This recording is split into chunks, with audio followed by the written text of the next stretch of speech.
Chronic illnesses ऐसी बीमारियां जो काफ़ी अरसे से मरीज़ के साथ चिपकी होती हैं, उसकी वजह से मरीज़ की ओवरऑल लाइफ भी डिस्टर्ब होती है और उसकी सारी इमोशंस जो हैं वो ख़त्म होती रहती हैं। ऐसी बीमारियां मरीज़ को वैसे तो अंदर से खोखला कर ही रही होती हैं, साथ में मरीज़ को किसी और किस्म की ख्वाहिश जो है वो बिल्कुल पैदा नहीं होती और इंसान जो है वो ज़ाहिर बात है फिर वो सेक्स ड्राइव तो उसकी वैसे ही बहुत ज़्यादा कम हो जाती है। ऐसी क्रोनिक इलनेसेस जो पुरानी बीमारियां हैं उनमें ख़ास तौर पर टाइप 2 डायबिटीज़ है जो अनकंट्रोल्ड हो।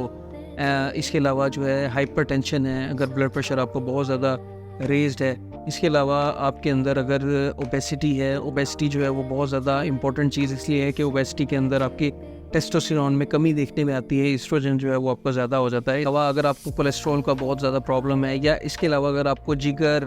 गुर्दों का, दिल का, किसी भी चीज़ का पुराना कोई ऐसा मसला है जैसे chronic liver disease, chronic kidney disease और क्रोनिक जो है वो आपका